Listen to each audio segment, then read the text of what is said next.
Bonjour à tous, sur cette vidéo nous allons voir ensemble le fonctionnement de Substack. Donc Substack c'est entre un réseau social, une newsletter, un blog, un podcast et plein d'autres choses. C'est donc un réseau social émergent qui peut être intéressant pour partager votre projet et on va voir ensemble comment utiliser cet outil pour faire connaître votre projet et même pour monétiser votre projet. Donc ici on est sur le site de Substack et je vais vous mettre le lien dans la description. Donc cela ressemble à ceci et je vais cliquer sur en haut à droite sur commencer à publier. Et donc ici, je vais devoir créer mon compte avec un email avec lequel je serai connecté sur Substack. Lorsque j'ai inséré mon email, je peux accepter et continuer. Ensuite, je vais devoir personnaliser mon profil. Donc, je vais pouvoir changer la photo de profil, différentes informations, mais ne vous tracassez pas, de toute façon, on peut quand même changer cela après. Donc, ici, je vais écrire concevoir, se voir avec Canva. Donc, je vais écrire chaîne YouTube. Je vais ajouter mon compte YouTube, donc ici. Et voilà, j'ai complété et je peux cliquer sur continuer. Ensuite, maintenant, on va devoir choisir l'URL de Substack. Donc, moi, je vais mettre concevoir avec canva.substack.com, continuer. Et ensuite, ici, si on a déjà une liste d'emails, donc par exemple, imaginons vous avez Mailchimp et vous avez déjà un certain nombre de personnes de votre newsletter, vous pouvez les importer ici. Donc, c'est avec un format, donc ici, vous pouvez cliquer ici, vous pouvez importer votre liste de contacts directement ici. Ensuite, vous pouvez cliquer sur Passons. Donc ici, vous pouvez aussi rajouter manuellement des personnes. Je clique sur Continuer. Et ensuite, maintenant, vous allez devoir choisir vos centres d'intérêt. Donc moi, dans mon cas, je vais choisir plutôt technologie. Technologie. Ensuite ici, on peut choisir de suivre certaines personnes qui sont en lien avec nos intérêts. Donc ici, je vais tout désélectionner. Et ensuite, je vais cliquer sur continuer sans m'abonner. Et voilà, c'est terminé. Donc là, on a configuré notre compte sur Substack et on arrive sur l'interface de Substack. Maintenant que nous sommes sur l'interface, on va faire un petit tour de celle-ci. Tout d'abord, la zone accueil qui nous permet d'avoir un peu une vue d'ensemble des prochaines actions que l'on va pouvoir réaliser. Par exemple, rédiger un premier post, obtenez 10 abonnés. Ensuite, il y a une zone post où on va trouver tous vos posts ici. Vous avez une section podcast où vous allez pouvoir créer un podcast ou même plusieurs podcasts et créer des nouveaux épisodes dans les podcasts. Donc, vous pouvez créer un podcast et l'héberger sur Substack. Ensuite, il y a une section abonnés où vous allez retrouver tous vos abonnés et vos abonnés payants. Car la particularité Substack, c'est que vous pouvez avoir certaines personnes qui suivent votre contenu gratuit, mais vous pouvez aussi mettre en place un abonnement où les personnes vont suivre votre abonnement payant. Ensuite, vous avez une zone statistique avec différentes informations sur les statistiques. Vous avez une zone sur les recommandations où vous pouvez recommander des comptes. Et enfin, une zone très importante, c'est la zone paramètres où vous allez pouvoir vraiment personnaliser votre compte. Parmi ces paramètres, on voit qu'il y a différentes sections. Donc, notion de base, le nom de la publication, le Substack de concevoir, mais je pourrais mettre par exemple concevoir avec Canva et je vais enregistrer. Donc on peut voir que pour modifier, c'est assez simple, mon Substack personnel, on peut modifier mon site, je peux personnaliser et modifier l'interface de mon site sur Substack. Par exemple, il y a la page d'accueil, vous avez cette page d'accueil ici, les posts, et vous pouvez modifier par exemple l'espace de marque, Vous pouvez modifier, on va changer le logo carré, vous pouvez le changer ici. Vous pouvez télécharger un logo, vous pouvez modifier vos couleurs. Par exemple ici, je pourrais modifier, changer comme ceci. Vous pouvez modifier la police d'écriture et vous cliquez sur enregistrer. Donc on peut voir que l'outil nous permet d'avoir une certaine flexibilité sur comment sera présentée notre interface sur Substack, et on peut voir l'aperçu en haut à droite sur ordinateur ou sur téléphone. Si je reviens en arrière, on peut voir donc qu'il y a une section notions de base où on peut modifier un peu différentes informations, comme connecter au compte Stripe. On peut définir les prix des abonnements, des différents types d'abonnements. On peut modifier la langue, c'est un email de bienvenue, comment est-ce qu'il est. On peut changer voilà, le logo. On peut voir qu'il y a beaucoup d'informations que l'on peut personnaliser ici dans cette section. Et quand on descend directement dans les différentes rubriques à gauche. Donc site web, vous pouvez modifier les différents liens présents. On peut modifier les pages. Donc avec Substack, vous pouvez créer un véritable site, un véritable blog, un véritable newsletter, et vous allez pouvoir interagir avec d'autres personnes vraiment comme un réseau social. Donc c'est vraiment quelque chose d'intéressant si vous voulez créer une newsletter très facilement. Ensuite, ici, on peut voir la section paiement. Ensuite, vous avez donc différentes rubriques comme le podcast, donc vous pouvez créer plusieurs podcasts. Ici, moi j'en ai juste créé un.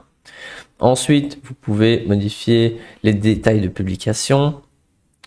Voilà, je pense que le gros est présent. Vous pouvez modifier ici les différents rôles dans l'équipe. Donc, il peut y avoir une personne qui a un rôle limité qui peut vous aider. Vous avez une section communauté pour gérer certains aspects. Ensuite, l'analyse publicitaire, vous avez certaines informations ici par rapport à Facebook, par rapport au Google Tag Manager. Si vous connaissez ça, vous savez que ça se trouve ici. Et ensuite, voilà, il y a certains choix à faire par rapport aux notifications, au chat, aux notes, au programme de parrainage, au nom de domaine personnalisé, que c'est possible de l'avoir ici. Donc voilà, on voit qu'il y a pas mal d'options dans cette zone. À voir un peu de voir tout ce que vous voulez personnaliser. Donc on a vu ainsi comment se trouve l'interface. Maintenant on va voir un peu cet aspect réseau social, comment est-ce que cela fonctionne. Pour interagir avec d'autres personnes, je vais aller en haut à droite sur mon logo, je clique là, et on peut voir qu'il y a différentes options comme la zone accueil qui se trouve également ici, la boîte de réception si vous avez reçu des messages, un peu comme sur les réseaux sociaux, la zone chat, activité, découvrir. Mais donc ici, ce qui nous intéresse, c'est la zone découvrir. Hop. Et vous allez arriver sur cette page qui ressemble un petit peu à X, qui s'appelait Twitter. Donc vous avez plein de posts, différentes personnes sur différents thématiques. Donc ici, imaginons si j'écris Canva. J'appuie sur Enter et il y aura des publications en lien avec Canva, à voir un petit peu ce que je vais trouver. Donc on peut retrouver tant des personnes, on peut trouver des publications, on peut, voilà, par exemple ici, il y a différents contenus en lien avec Canva, mais vous pouvez rechercher des choses très différentes. Donc voilà, vous pouvez chercher du contenu. Vous pouvez regarder, si je clique ici par exemple sur ceci, on arrive sur le post de la personne et on peut voir que ça ressemble à un post de blog. Et avec Substack, c'est ça que vous allez pouvoir faire. Vous avez votre nom en haut, votre titre de votre blog, vous pouvez mettre des petites icônes, vous pouvez vous inscrire à la newsletter, vous pouvez ici donc, lorsque vous publiez un post, vous pouvez ajouter des images, vous pouvez ajouter des liens de redirection. Voilà, donc c'est pour avoir un blog, c'est un outil intéressant. Et donc voilà, ce qui est intéressant, cet aspect que c'est un peu un blog, un peu une newsletter, un peu un réseau social, c'est un peu un mix de tout. Ça c'est particulier, mais cela peut être une solution d'avoir tout en un sur Substack. Donc ici, on peut naviguer et rechercher un peu des comptes.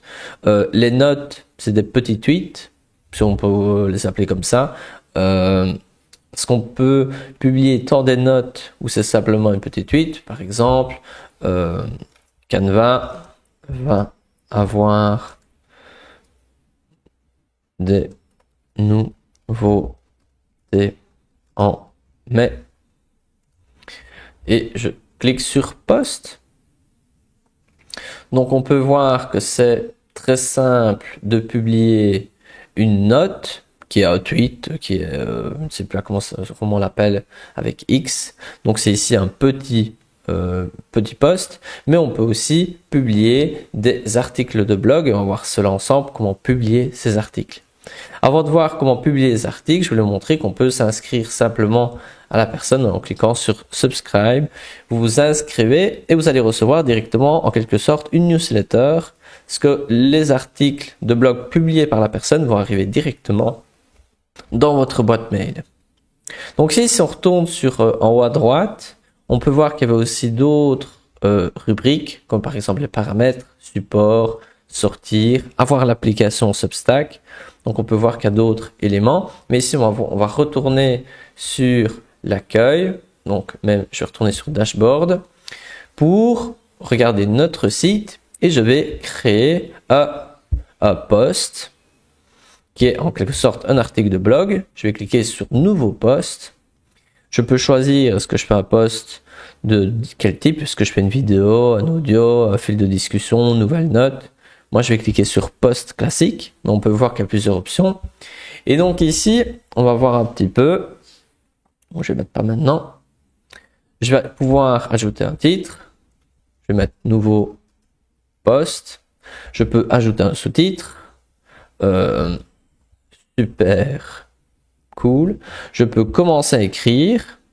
Donc, je peux même ajouter ici une personne, s'il y a un invité qui écrit avec moi. Super article Paolo. On peut voir qu'il y a ici, on peut ajouter différents éléments. Par exemple, vous pouvez ajouter des liens pour rediriger une personne. Vous pouvez ajouter des vidéos. Vous pouvez ajouter plein de choses. Imaginons que je vais ajouter une vidéo. Je peux importer une vidéo depuis ici. Donc voilà, il y a pas mal de petites options. Vous êtes quand même un peu limité, mais au moins ça vous permet de pas trop vous disperser. Et ensuite, vous pouvez cliquer sur continuer. Vous pouvez définir est-ce que c'est accessible à tout le monde ou seulement aux abonnements payants. Vous pouvez voilà, définir d'autres éléments. Vous pouvez ajouter ici une image de votre post pour l'aperçu. Donc il faut faire une image de plus de 420 x 300 pixels. Si vous avez besoin de faire une image un peu de couverture comme ça, vous pouvez aller sur Canva. Et ensuite, vous pouvez aller en haut à droite pour dimensions personnalisées. Vous pouvez créer une image avec des dimensions personnalisées. Donc ça, c'est quand même à savoir. Ensuite, vous pouvez modifier les paramètres et vous pouvez cliquer sur envoyer à tous maintenant. Hop, c'est fait. Et donc, on peut voir que vous allez donc envoyer cet article à tous vos abonnés dans ce cas-ci. Je vais mettre, ne me demandez plus, ajouter des boutons d'abonnement. Donc là, l'article ressemblera à ceci. Je clique sur continuer, envoyer à tous. Et donc maintenant, on peut voir notre article que l'on a écrit ensemble et on a un lien pour le partager et on peut directement le partager sur différents réseaux sociaux, même partager sous forme de notes. Donc voilà, comme ça, on a vu ensemble comment créer un post et on a vu l'interface personnelle de Substack. On a vu dans la zone à droite découvrir comment interagir avec des personnes. Donc vous pouvez regarder les articles, commenter. Voilà, on peut vraiment, surtout dans les notes, vous pouvez par exemple répondre. Voilà, c'est vraiment un vrai réseau social, mais c'est aussi un endroit où vous allez pouvoir créer une newsletter, créer une audience. Donc voilà, à vous de voir un petit peu si c'est fait pour vous. À vous de voir comment l'utiliser au mieux. Et j'espère que cette vidéo vous a plu. Si c'est le cas, n'hésitez pas à vous abonner et on se retrouve à une prochaine.